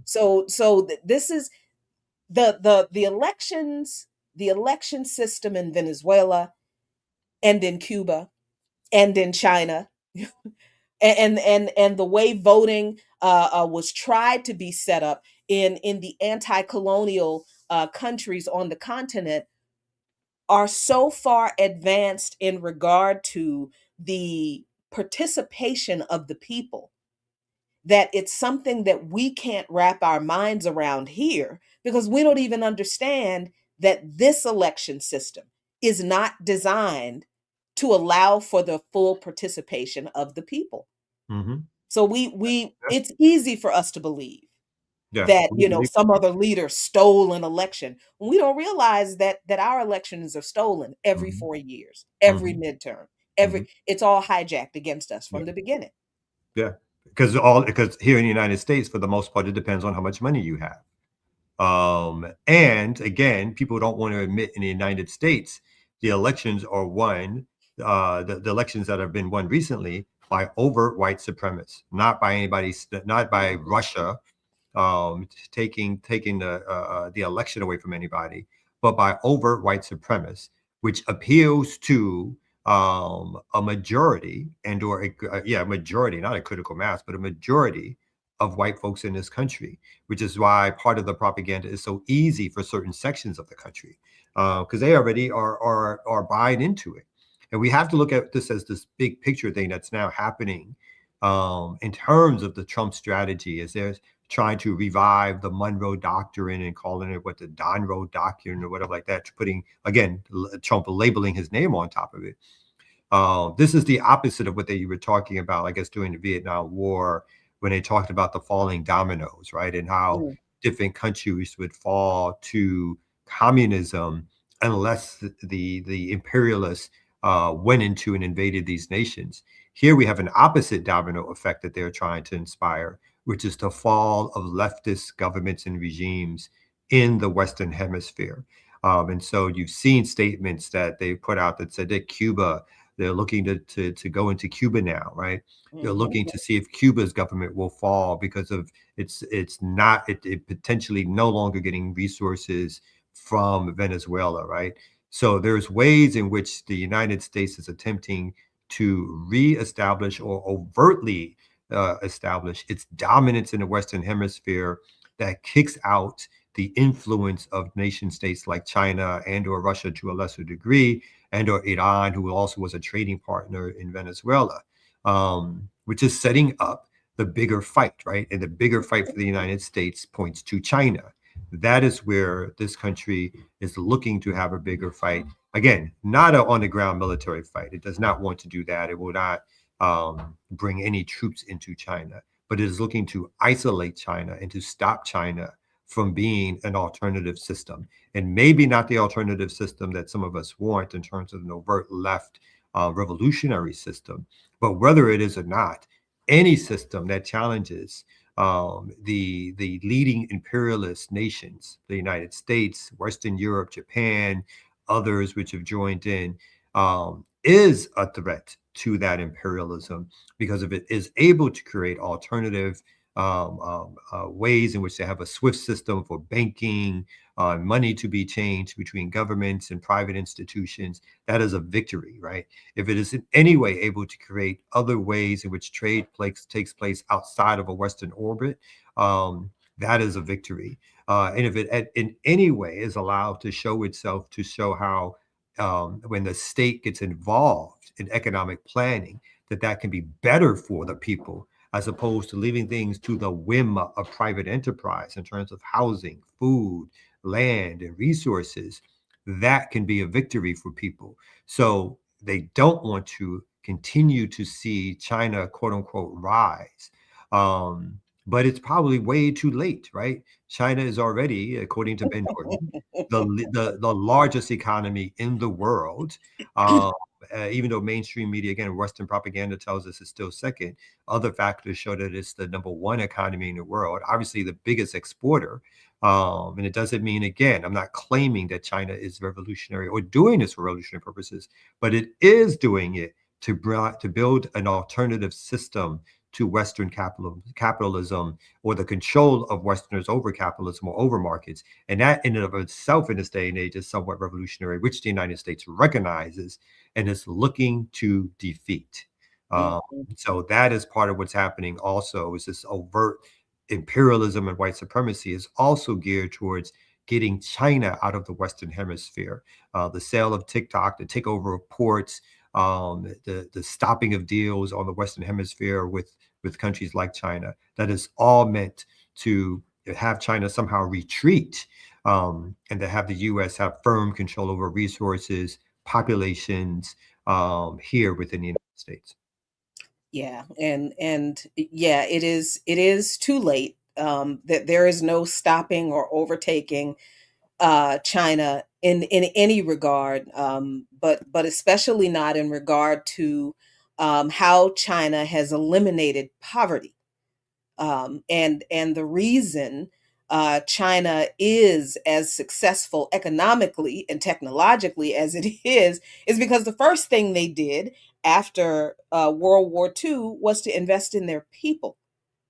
That was the first thing they did. They made sure that they rebuilt the country with the people's needs at the foundation of everything they rebuilt. And poverty elimination was the first thing they focused on. And they did it through housing. And now what they do to make sure that they don't, that people don't fall back into poverty, is there is a representative from the CPC that is responsible for every household. And they make sure that whatever every household needs to keep them at a sustainable economic level, and to surpass that, to make sure that they don't slide back into poverty. That they actually give a shit about the people in the country. And that is something that does not exist here. So just on that one a level of operation in the country, the United States will never go near China in regard to just, taking care of its people. Mm-hmm. Mm-hmm. So speaking of that's taking care of the people, let's bring the ear doctor up for probably our final break of the day. I see our guests are starting to come. Yeah. And then after we do this break, we'll come back with our guests, who again. I don't have a break. You don't have a break. Whoa. But yo, it's wild. I got a good friend from Suriname, and that's right next to Guyana, Suriname, Venezuela. They like, are they coming for us next? I mean, it's oil over all through there, so I know they like take me through there. It's crazy. Mm-hmm. But yeah, so that's what it is. We do, like I said, once again, make sure y'all come back here at 11. We're doing a break live right here, y'all. Make sure y'all come here back at 11 for classical breakdown, and also R&B, and hit that like and subscribe button. We do have some here, some of our guests here, straight from Venezuela. So I believe we should just go ahead and bring them in, and whoever else comes in, we just bring them in after that. How about that? I agree. Do your your thing in Yeah, let's between do it. thing. Yeah. Come on, what are you, Play the you thing. producing me now over here? Come My on, bad. My Yes. forget bad. about it. All right. All right, let's do it right here on no other than the Remix Morning Show. Let's go.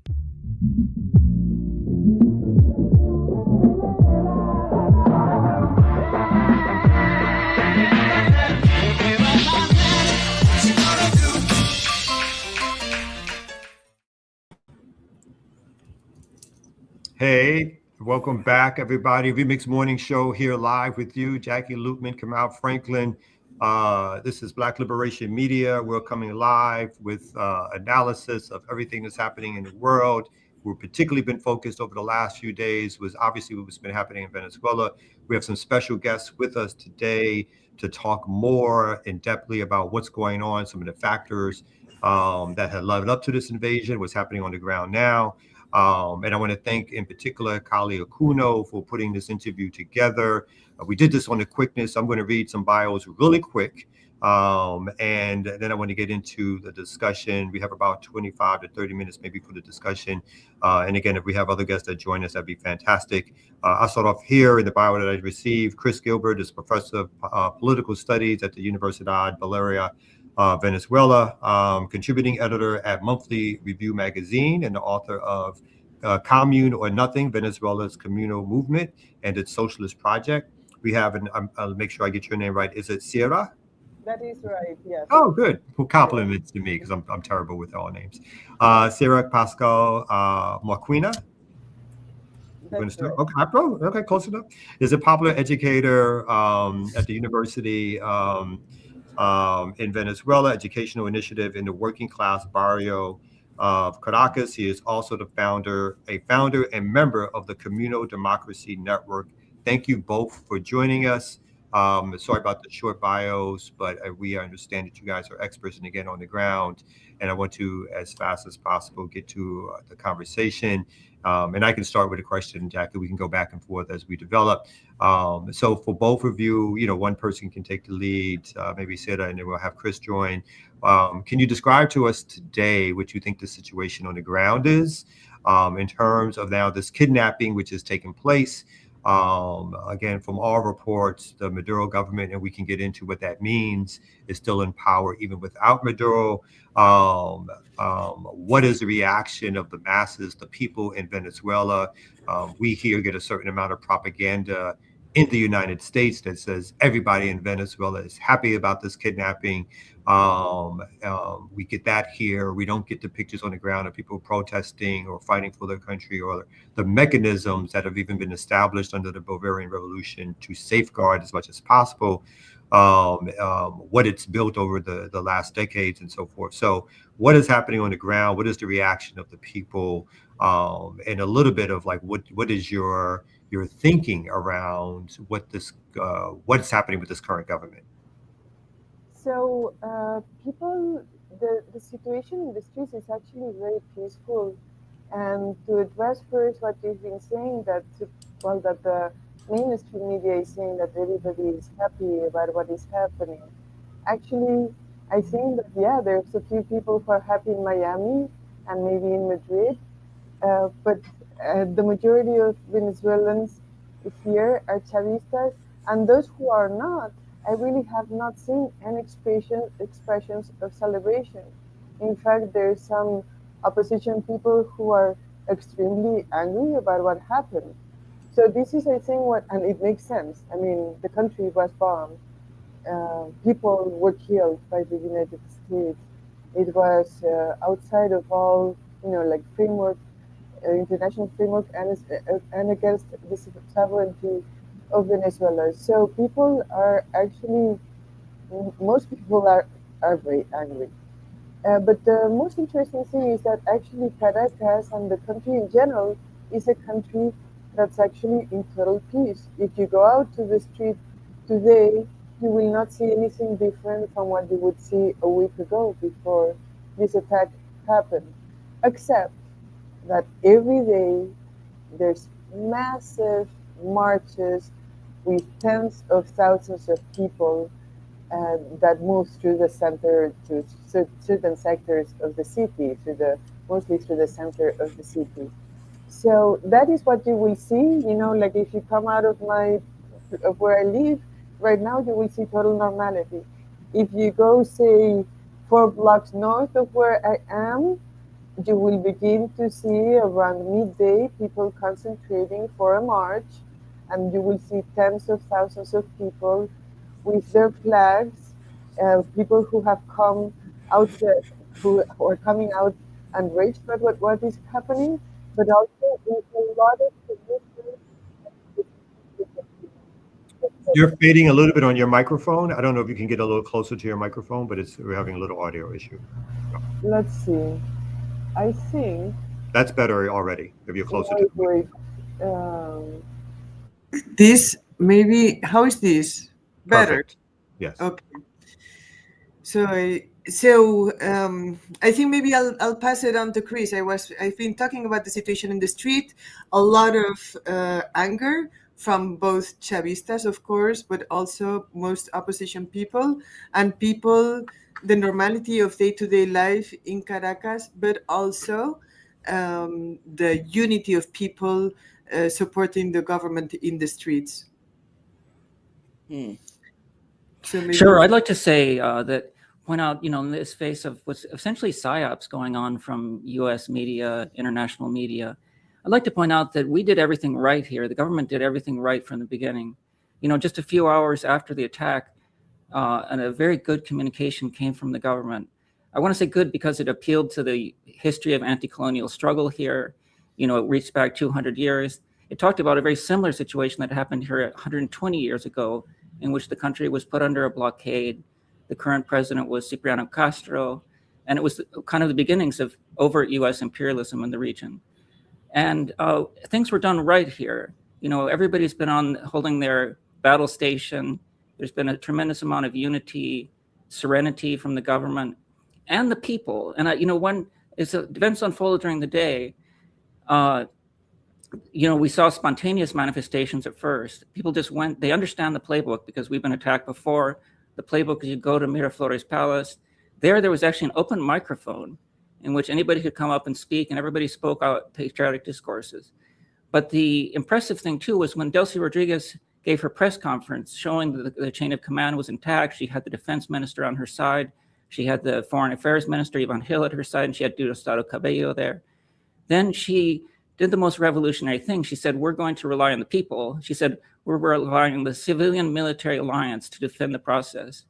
And that's actually what we've seen. If anyone wants to test that this is a complete democracy, a substantial democracy, a popular democracy, it's that the second day, the demonstration was the armed people. People went out in the streets, women went out in the streets with Kalashnikovs and controlled the situation. So, and then the government began to hand out more arms to the people through the militias, which number over 5 million people. So if you need a proof that it's a democratic government, that it has popular support, it's that it's an armed people supporting it. And I'd like to say something about U.S. imperialism in the moment. Part of their major psyop is triumphalism. It's a very cheap and hollow triumphalism. You can see when Trump and Rubio talk, they're actually surprised they managed to do this little operation in which they kidnapped, not for the first time, they kidnapped Noriega, they kidnapped Aristide approximately 20 years ago. And in some sense, they kidnapped Manuel Zelaya in 2009. It was probably indirectly them. So they've done this before, and they were actually surprised they could do it. They probably did it with some help from the Mossad because US commandos are not notoriously efficient. But the most important point here is that when they are doing this, when they do this kind of thing, it's because they're afraid to occupy the country. They're afraid of the Venezuelan people. It's only because US imperialism is weak at the present, because the base of power has to be an economic force, has to be a vision for prosperity and growth. It has to have some kind of hegemonic message, and they have absolutely none of that. They've just been reduced to a bunch of gangsters, kind of like Mussolini invading Ethiopia. They just feel like they can compensate for their failure on so many levels, including a failure to be hegemonic, by resorting to plunder. So they haven't given up on China and Russia as their main enemies, but what they think they can do is plunder and terrorize countries of the third world like gangsters. But they can't. And even as they threaten the neighboring countries, you were mentioning Guyana, Suriname possibly being, somebody earlier was mentioning Suriname being possibly their target. They've overtly threatened Mexico, they've overtly threatened Colombia. But what their world vision doesn't include, when you hear Trump and Rubio and his band of sycophants, when you hear them talk, they don't understand that there are people here. They don't understand we have institutions, we have history, we have revolutionary tradition. And these are empty threats because they're actually afraid of us. And I think in the short, medium, or certainly the long term, that will become completely evident. Without a hegemonic vision, without a political vision, no military action has any meaning here. I really, really appreciate this this analysis, and I've been trying to have conversations with people who don't understand the right wing in Venezuela. And I think the role of the right wing in the country and the way they have worked in coordination with the US over the years is a big part of this. So it's interesting to hear that some among that right wing are also angry at this kidnapping. So Sita, can you kind of contextualize the right wing in Venezuela and why the way they operate or have been known to operate with the US is such an important part of why we don't understand what really goes on in Venezuela as far as processes and the government or Maduro and Chavez in general. So Maria Corina Machado, who is the most visible opposition person and who got her Nobel Peace Prize with other people who deserve it just as much as she does, as Kissinger. So she's the visible opposition figure. She's actually been an opposition figure since the beginning of the Bolivarian Revolution, and she actually is cut out of what fascists are cut out.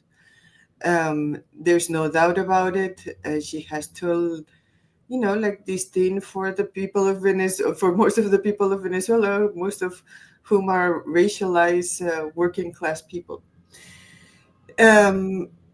Now, in fact, Trump himself recognizes that Maria Corina Machado has no capacity that she has no basis, because obviously, if they could, they would have tried to impose a government with a figure that would be actually sympathetic to them, and nobody more sympathetic to Trump than Maria Corina Machado.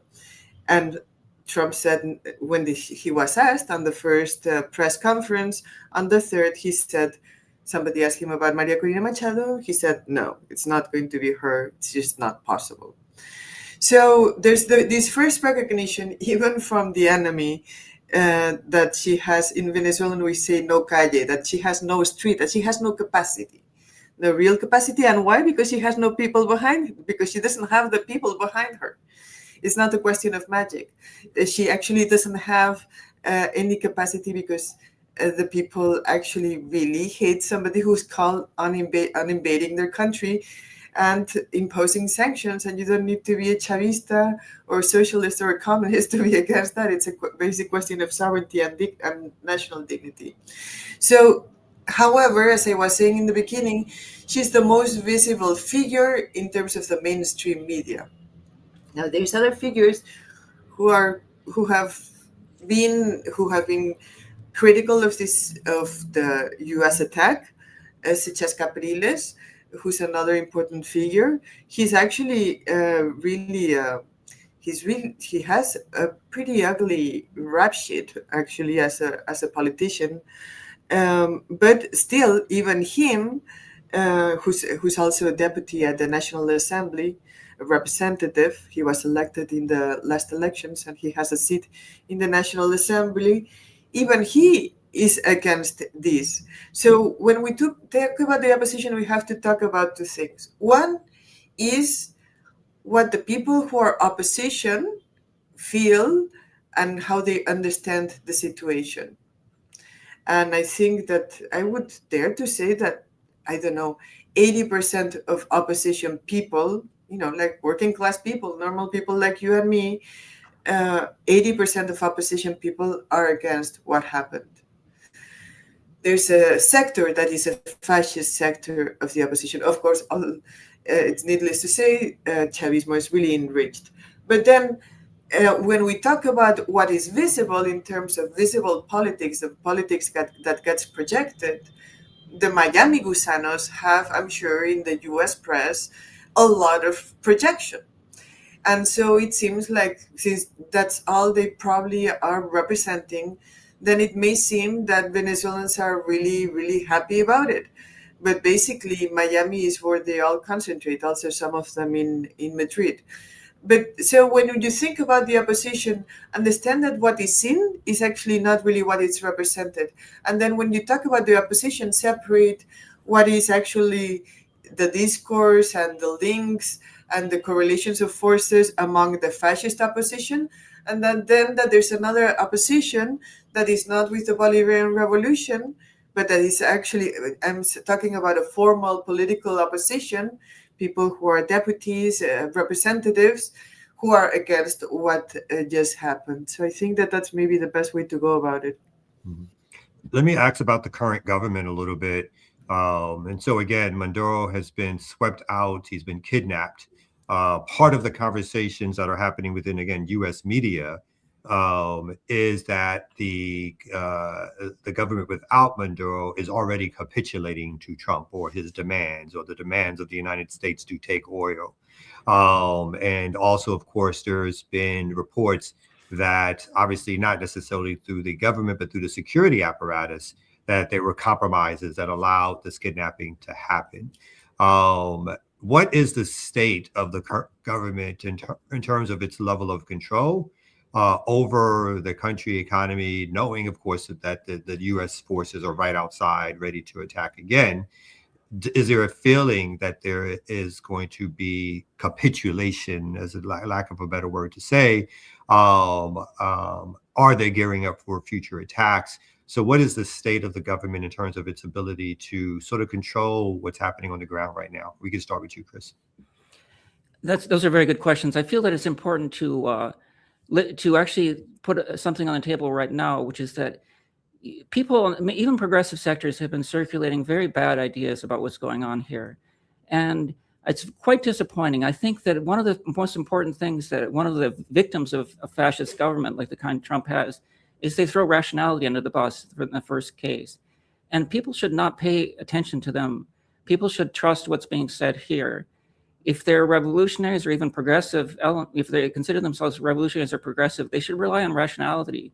They should defend rationality. And here we have presented as against their messages, which are extremely, they can't even present a coherent message. If you notice that Marco Rubio first said that they were running the country, and then they said, well, no, we're not really running the country, we're running policy. I suggest that people don't really pay attention to them and pay attention to what's being said by the spokespeople here, who've shown consistent rationality and consistent statements that comply with the evidence. For example, betrayal. Now, I don't know what kind of betrayal it is when your whole security detail dies defending you. And even though their arms, the sophisticated anti-aircraft missiles were neutralized through spectacular explosions that everybody can see, still they did shoot back against the helicopters and hit them. Then as far as like locating Maduro made the decision, the brave decision, to go on doing visible politics the very day that he was kidnapped. He decided to receive a Chinese dignitary, which meant that he had to move through motorcades throughout the city. So here, that made him completely exposed. I believe that was a brave decision. It was a decision to prove to the people that he was not afraid and was willing to continue to govern the country, to a show of serenity. But that's certainly how they located him. So if you look at what really has happened here, and you rely on what the rationality and evidence, what you'll see is actual unity. Delcy Rodriguez has solid revolutionary credentials, by the way. She is the daughter of an important revolutionary. She and her brother Jorge Rodriguez.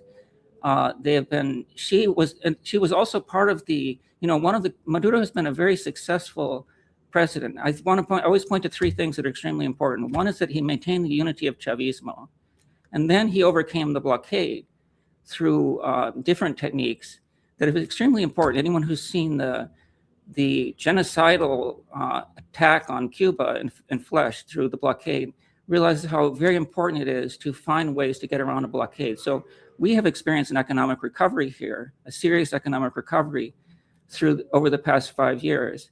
And that is surely one of the reasons they chose to attack us. This is not a failed state. This is a successful state and a successful government. And Delcy Rodriguez was actually part of that economic recovery because she ended up running the oil industry after Maduro kicked out a corrupt sector. So Maduro himself has been combating corruption very successfully. He kicked out the corrupt oil minister, Tarek al-Assami. So here we have continuity and a great deal of reliance on the people. And again, if you go back to the way those fascist spokespeople from the US speak, they don't recognize nations, they don't recognize peoples. They think the world is a bunch of guys like them. And they think that by bending these guys, they can make them do whatever they want. That world vision does not correspond to reality. And Nicolas Maduro's support is based on his popular support. The only way you give arms out to the people is if you have popular support. And the same with Delcy Rodriguez. She relied on the people to defend her and to defend the government. And then I want to say one last thing about concessions. Everyone knows that in a certain situation, there are moments in which you do retreat, a controlled retreat. Lenin, when he made what was at the time controversial decision to the Brest Pact with Germany in World War II, he received a lot of criticism from his own files, but he put it very simply. When someone points a gun at your head and says, your money or your life, what are you going to say? Please take my life? So it's rational to make a concession, but here it's a very controlled concession. If you think about the actual value of the oil that's being turned over, it's approximately 1/5, at about $2.5 billion, it's approximately 1/5 of the value of Citgo, which the US robbed from Venezuela last year. And it's done in a condition in which the Venezuelan oil company and the Venezuelan government maintains control of the oil resource. There are no boots on the ground here because the US puts no boots on the ground because they're afraid of it. So this is a situation, and it's actually something that Nicolas Maduro himself pursued. He pursued situations similar to the Chevron concession. The Chevron concession is seen as beneficial to Venezuela. It has been seen as an important part of the economic recovery. And in the communique from PDVSA, I say you should rely on what Caracas says in the face of this fascist irrationality from the north. The PDVSA communique says these concessions of the 60 million barrels worth approximately $2.5 billion. This will be done under the same terms as the Chevron concession. So here I would say this is our small controlled concession in which the most important thing is maintaining political control, maintaining control over our resources, maintaining the sovereignty of Venezuela. And I'd like to end with the statement that Delcy Rodriguez said on the first day. She said, we're not a colony of any country. This is not a colony of any country, and it remains not a colony of any country.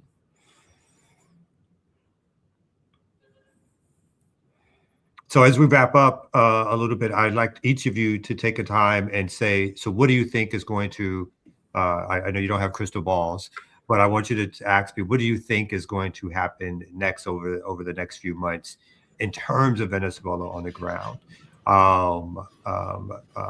Do you think, as was stated, that the revolution will be able to continue to defend itself?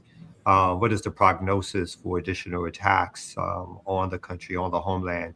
Are there friends? I'm curious too. Are there friends in allies? I know Brazil has had sort of a controversial friendship with Venezuela in terms of, in some ways, defending, but in other ways, particularly in terms of BRICS, right? Not allowing Venezuela to join BRICS. So I'm curious about the reaction amongst the neighboring states, but also more importantly, what are you guys thinking about what the future holds for Venezuela in the short term? And then after that, you can each. Well, I will come back to it, but I would love for you each to give us some places where we can learn, as was being stated, about what's happening in Venezuela outside of U.S. propaganda systems, right? So, but first, the first question about what next. So, I last year, President Maduro declared that 2026 would be the year of the communal transition towards socialism. And Delcy Rodriguez has already pointed that this is actually the strategic objective. So that should be centered, because that's what the mainstream media is never going to talk about. They are absolutely uh, going to erase the profoundly democratic and popular vocation or aim or objective or horizon of the Bolivarian Revolution. So we know that that is going to be that's going to be in the center. We know it because President Maduro said it, because Delcy said it, and also because the people, millions of people, are really committed to this being the objective. And this is a popular process, a popular revolution, and what the people think actually does matter here, as opposed to in most places around the world. And communes, I just will say so very briefly, are the territorial spaces of direct democracy where both political and economic relations are transformed via assembly, again, direct democracy, via assembly, and via collective ownership of means of production. There are thousands of communes in Venezuela. Some of them are more robust, some of them are very incipient, but all of them are moving forward. So that is something that one should understand. If you really want to understand Venezuela, the Bolivarian process, even if you are not a Chavista, it's actually absurd to try to understand it without understanding really what the horizon of this process is. Of course, we won't deny that there are going to be difficult times, and Trump has already said that he might bomb again or do something else again. So we are not going to lower, we are going to be prepared. The people are prepared. The people are prepared in many ways, as Chris said, with the militia, but also with the day-to-day organization in the communes. And also the government is aware right now that the threat is very real. So, well, we cannot say that we are the same condition that we were, say, 1 month ago. We are also not going to let the US and Donald Trump define our objectives. That's the last, because that would be, like, we are not going to give up on the communes just because he bombed it. I want to say something. I mean, has been going on with the Bolivarian Revolution is an exemplary punishment for the peoples of the world, for the peoples of the global south especially. This is an exemplary punishment. But these people, the people of Venezuela, have been already at it for more than 26 years with an exemplary punishment. So the people of Venezuela put dignity and their principles at the forefront. So if we see that during 26 years, 27 years, the people of Venezuela going through the blockade again has killed tens of thousands of people. If the people of Venezuela didn't give up on their sovereign popular project, why are they going to give it up now? Now, there would have to be an old style invasion of Venezuela to really change things. And I think in that old style invasion of Venezuela, Venezuela would become like Vietnam. But formally, like one too many Vietnams, as Che would say. But that's kind of like a projection. The truth is that the only real way for the U.S. to govern Venezuela is to have control of the Venezuelan territory. If they try to have real control of the Venezuelan territory, there would be a fight and they would lose. But if that is kind of like the only channel for the Bolivarian revolution to come to an end, and I don't see it as a possibility, given that the people are ready to defend the sovereignty and our collective dignity. Chris, do you want to give us a... Yeah, I second all that. I think that's very well said. With Donald Trump, I think it's pretty clear that he's proposing a recolonization of the world. This idea that he can remove leaders, deny sovereignty. Essentially, the colonized hegemon has always proposed that they have the decision of life and death over the colonized subject. This essentially, the idea is enslaving the world, and this is obviously a new chapter in imperialist adventures and imperialist oppression. But one distinguishing feature of it is that in former colonizing efforts, they at least invented a lie of civilizing mission. And here there's no such lie even operating. Of course, colonized peoples never believed that. They always fought back. And the whole 20th century, the most important development of the 20th century was the anti-colonial struggles, the decolonization of the global south, of third world countries, and establishing their sovereignty, which has been the key to their very existence and their prosperity. There was an important counter-revolution that happened during the neoliberal period. And then the banners, the flags, the ideas of anti-imperialism and anti-colonial struggle were recovered by, among other places, Venezuela. In West Asia, the Palestinian people continue to struggle against U.S. imperialist exterminism. But here, as Sita was saying, we have our civilizational mission. We have our civilizational project, an alternative for humanity. Everyone knows that the current, think about it, what they're going for is our oil, a completely unsustainable resource. And here there's a new vision, that's sustainable, that focuses on human development. So I want to say, with Nicolas Maduro, people were expecting a message from Nicolas Maduro, and he gave that message. He gave the victory sign, like that, victory with a fist. And I think that message should go out to the peoples of the world. It will certainly hit here in Venezuela, venceremos. That's the V for venceremos, will win. And as far as allies in the region, we do have allies in the region, and allies in the world, important allies in the world. If you count the numbers, with China, Russia, South Africa, all immediately supporting us, the majority of the world population is against U.S. imperialism. And as far as allies in the region, sooner or later, just like Lula vacillated originally, but then for example, Lula vacillated in 2005, but eventually came over to our side. The Palestinian people have shown that if you hold up your dignity, if you hold up your struggle, people will come behind you. And that is what will happen here. That's why I believe venceremos is a reality, is our future and our reality right now. Can I ask you guys quickly to give us, are there any publications or places that we should go, maybe for an English-speaking audience, to learn about what's really happening on the ground in Venezuela? I think you guys have a publication that you are jointly work on, but is there anything that you could recommend for our audience so that they can keep up on the facts, again, outside of U.S. propaganda? You're on mute, Sarah, if you speak. So Chris has a website that is chrisgilbert.site. I think that's right. Yes, chrisgilbert.site. I'm going to have a column in Monthly Review Online beginning next week, a bi-weekly column. You can also look for our work online. Generally, Chris Gilbert, Cita Pascual.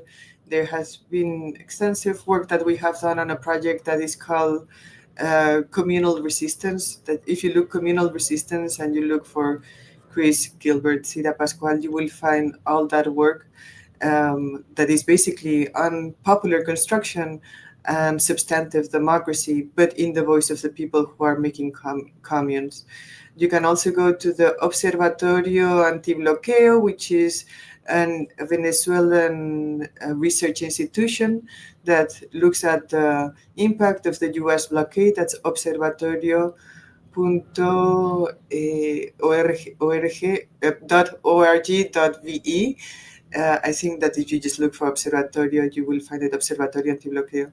So I think that those might be some of the sites where you want to go to. I mean, there's been good coverage in Breakthrough News too, and in many of the sites. And we are actually, one last thing that I want to say is that it's been really wonderful to see the amount of solidarity and support that the Bolivarian revolution in this situation of attack has generated. Many thousands and thousands and thousands of people have been in the streets here. Tens of thousands, actually, hundreds of thousands have been in the streets in Caracas, but also tens of thousands of people have been in the streets around the world. So that is really remoralizing, and it makes us feel stronger because this is a big fight. It is true that U.S. imperialism wants to do everything it can to overthrow the Bolivarian revolution, but nosotros venceremos, we will overcome. Thank you so much. Chris, do you have any last publications? Sure, I'd just like to add a couple of sites. For immediate news, you can turn to People's Dispatch. As Cita said, Breakthrough News. Black Agenda Report does good coverage. Dropside News does good coverage. And then if you want to kind of I think it's also important, I'm always defending, let's also let's remember our history, let's remember our strategic projects. If you want a good, better, long-term vision, strategic analysis, Tricontinental Institute does very important work in that area. Monthly Review magazine, of which I'm a part, does good work in that area. So it's also important to maintain these long-term analysis to truly understand U.S. imperialism. Vijay Prashad from the Tricontinental Institute is promoting an idea of hyper-imperialism, which is worthy of examination. It's important to look at such things as secular stagnation, which drives the U.S. to an increasingly desperate forms of imperialist adventures. So both the immediate and the long-term objectives the long-term strategic vision is important. You can turn to some of those second two sites that I mentioned for that kind of information, that kind of analysis. And I will add one more thing. Chris actually published a book that's called Commune or Nothing. For folks who are interested in communes, it's a monthly review book that is really worth the read. And actually, together we did a special issue on communes and socialist construction with monthly review over the summer, July, August.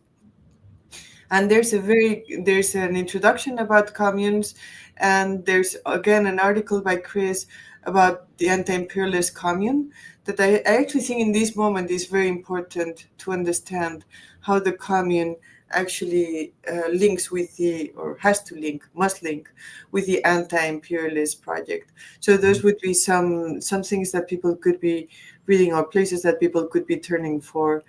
But the most important thing, of course, at this moment is to understand, to be able to explain well what is going on, because what is going around in the mainstream media is just outrageous.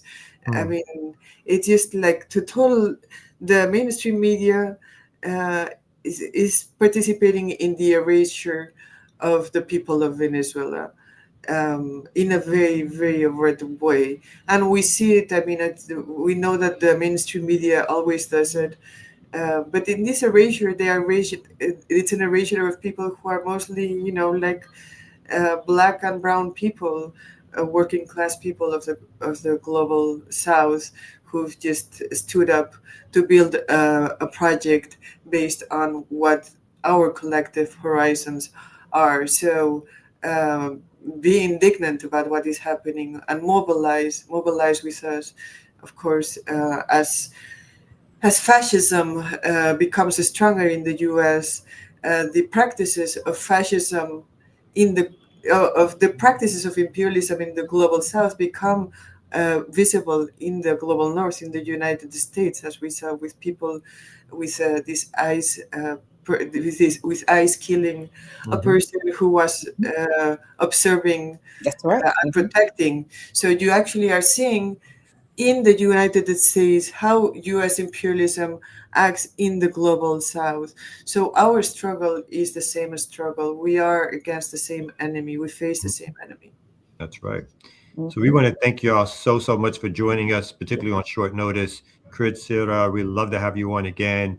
We're going to provide the links to a lot of the publications and books and places where people can go read, study, and learn about what's happening in Venezuela and Latin America in the global South. So again, thank you all so much. Thank you for our audience for joining us. But we're going to say goodbye. This is Remix Morning Show here on Black Liberation Media. We appreciate all of y'all for joining us and keep the struggle going. Peace. Venceremos.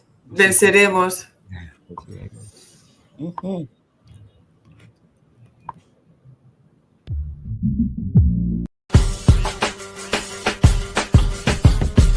Remix.